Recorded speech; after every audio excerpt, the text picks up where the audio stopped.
Friends finally काफ़ी लंबे समय के बाद भारत को अपना नया सीडीएस मिल चुका है। अनिल चौहान भारत के नए सीडीएस यानी कि चीफ ऑफ डिफेंस स्टाफ बने हैं। फ्रेंड्स ये टॉपिक काफ़ी ज़्यादा इंपॉर्टेंट है। अगर आप किसी भी एग्जाम की तैयारी कर रहे हो तो फ्रेंड्स वो सभी क्वेश्चन जो आपके एग्जाम के लिए इंपॉर्टेंट रह सकते हैं वो मैं आपके लिए इस वीडियो में लेकर आया हूँ। मैंने आपके लिए सभी क्वेश्चन सिलेक्टेड और इंपॉर्टेंट लिए हैं। अगर आप किसी भी एग्जाम की तैयारी कर रहे हो ये वीडियो आपके लिए काफ़ी ज़्यादा यूजफुल रहने वाला है। और फ्रेंड्स यकीन मानिए हर एग्जाम में इस टॉपिक से क्वेश्चन पूछे ही जाएंगे। तो चलिए शुरू कर लेते हैं फर्स्ट क्वेश्चन से। फर्स्ट क्वेश्चन है हमारा, भारत के नए सीडीएस कौन बने हैं? सही आंसर है ऑप्शन डी अनिल चौहान। अनिल चौहान जो है फ्रेंड्स ये भारत के नए सीडीएस यानी कि चीफ ऑफ डिफेंस स्टाफ बने हैं। ये आपको याद रखना है। इंपॉर्टेंट पॉइंट से क्वेश्चन को समझ लेते हैं। केंद्र सरकार ने lieutenant general retired Anil Chauhan को नया चीफ ऑफ डिफेंस स्टाफ यानी कि सीडीएस नियुक्त किया है। बिपिन रावत के बाद वह दूसरे सीडीएस होंगे भारत के। सेना में 40 वर्षों तक अपनी सेवाएं देने वाले अनिल चौहान पिछले साल ही सेवानिवृत्त हुए थे। अब इनको भारत का नया सीडीएस बना दिया गया है। नेक्स्ट क्वेश्चन एग्जाम के लिए काफ़ी इंपॉर्टेंट है ये। अनिल चौहान भारत के कौन से नंबर के सीडीएस बने हैं? सही आंसर है ऑप्शन सी दूसरे। अनिल चौहान जो है फ्रेंड्स ये भारत के दूसरे नंबर के सीडीएस बने हैं। ये आपको याद रखना है। और पहले सीडीएस कौन थे? बिपिन रावत। अगला क्वेश्चन, भारत के पहले सीडीएस कौन थे? सही आंसर है ऑप्शन ए बिपिन रावत जी भारत के पहले सीडीएस थे। ये आपको याद रखना है। इंपॉर्टेंट पॉइंट से क्वेश्चन को समझ लेते हैं। केंद्र सरकार ने रक्षा मंत्रालय में 5वें विभाग के रूप में चीफ ऑफ डिफेंस स्टाफ एवं सैन्य मामलों के विभाग के निर्माण को मंजूरी दी थी। सीडीएस एक 4 स्टार जनरल अधिकारी होगा जो सभी तीनों सैन्य सेवाओं यानी कि थल सेना, नौसेना और भारतीय वायुसेना के मामलों में रक्षा मंत्री के प्रधान सैन्य सलाहकार के रूप में कार्य करेगा।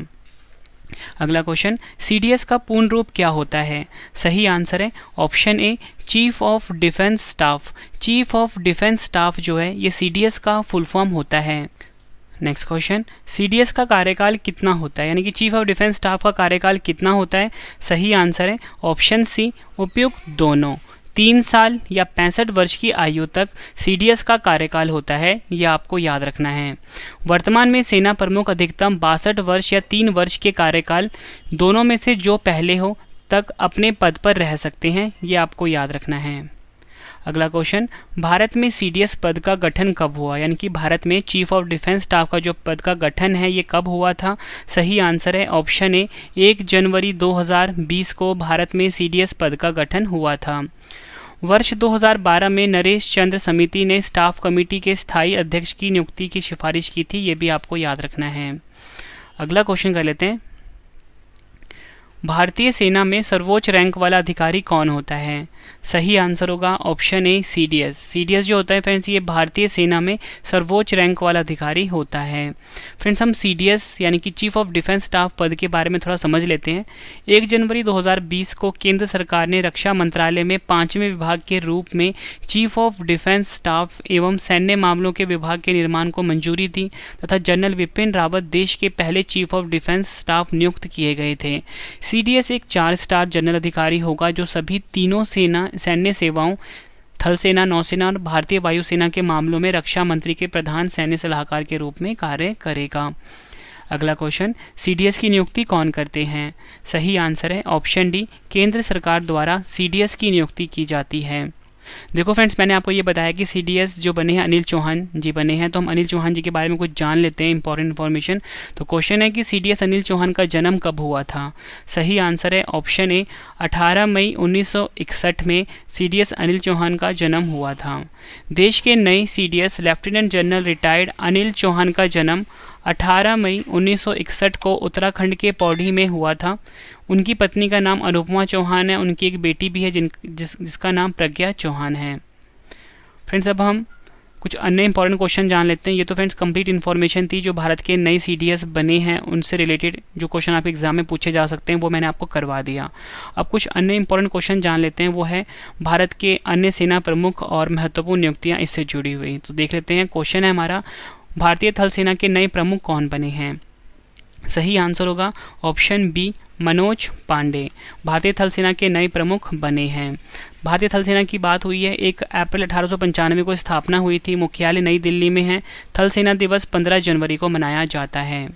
अगला क्वेश्चन, भारत के नए नौसेना प्रमुख कौन बने हैं? सही आंसर है option D, R Hari Kumar Bharat के नए नौसेना प्रमुख बने हैं। मुख्यालय नई दिल्ली में है। नौसेना दिवस 4 दिसंबर को मनाया जाता है और नौसेना प्रमुख हैं आर हरि कुमार।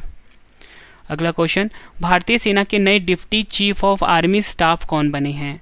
सही आंसर होगा ऑप्शन डी, चन्नीरा बंसी पोनप्पा भारतीय सेना के नए deputy chief of army staff बने हैं।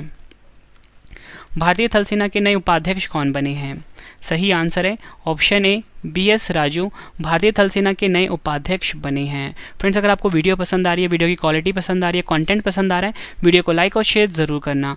कमेंट बॉक्स में आप मुझे ये जरूर बताना कि आपको अगला वीडियो किस टॉपिक के ऊपर पढ़ना है, चाहे पॉलिटी का, साइंस का, ज्योग्राफी, कोई भी टॉपिक अगर आप पढ़ना चाहते हो या स्टैटिक जीके का पढ़ना चाहते हो, आप मुझे कॉमेंट बॉक्स में बताइए, मैं आपके लिए वो वीडियो ज़रूर अवेलेबल करवाऊँगा।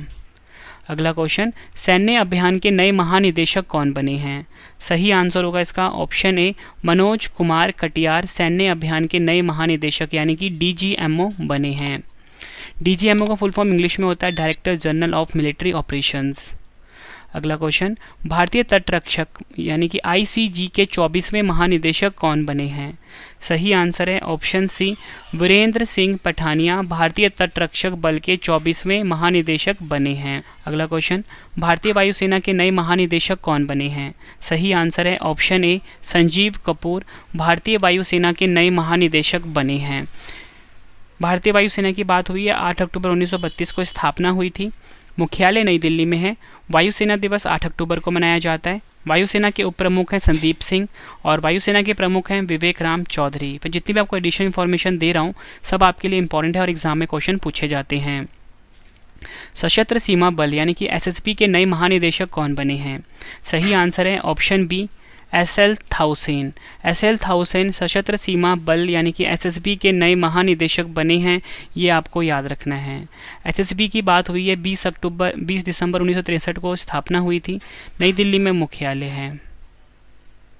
अगला क्वेश्चन, भारत के पहले राष्ट्रीय समुद्री सुरक्षा समन्वयक कौन बने हैं? सही आंसर है option D, G Ashok Kumar Bharat के पहले राष्ट्रीय समुद्री सुरक्षा समन्वयक बने हैं। भारत तिब्बत सीमा पुलिस बल यानी कि ITBP के नए महानिदेशक कौन बने हैं? सही आंसर होगा option B, Sanjay Arora. ITBP की बात हुई है, Indo Tibetan border police full form होता है। 24 अक्टूबर 1962 को स्थापना हुई थी।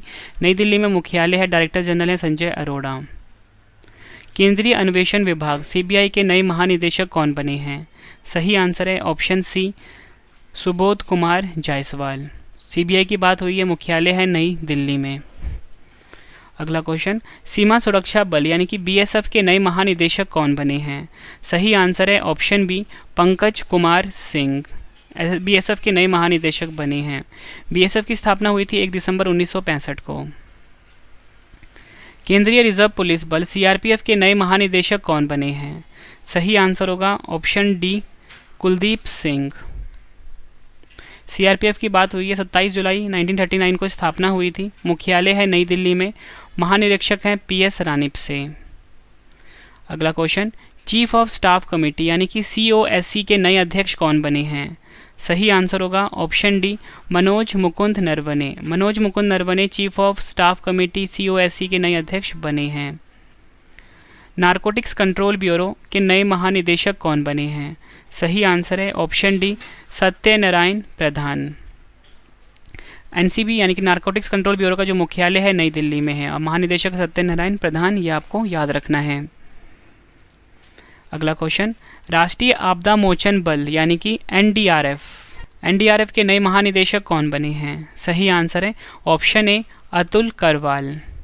NDRF की बात हुई है फ्रेंड्स, मुख्यालय नई दिल्ली में है। महानिदेशक मैंने आपको बताया अतुल करवाल हैं और हिंदी में फुल फॉर्म होता है राष्ट्रीय आपदा मोचन बल। अगला क्वेश्चन, केंद्रीय औद्योगिक सुरक्षा बल CISF के नए महानिदेशक कौन बने हैं? सही आंसर होगा option D, Sheelvardhan Singh CISF के नए महानिदेशक बने हैं। नेशनल कैडेट कोर NCC के नए महानिदेशक कौन बने हैं? सही आंसर होगा option C, Gurbir Pal Singh NCC के नए महानिदेशक बने हैं। किसे सीमा सड़क संगठन BRO का नया महानिदेशक नियुक्त किया गया है? सही आंसर है ऑप्शन बी, राजीव चौधरी को बीआरओ का नया महानिदेशक नियुक्त किया गया है। बीआरओ की स्थापना 7 मई 1960 को हुई थी। मुख्यालय नई दिल्ली में है। महानिदेशक हैं राजीव चौधरी। रक्षा खुफिया एजेंसी DIA के नए प्रमुख कौन नियुक्त हुए हैं? सही आंसर है ऑप्शन डी, GAV रेड्डी।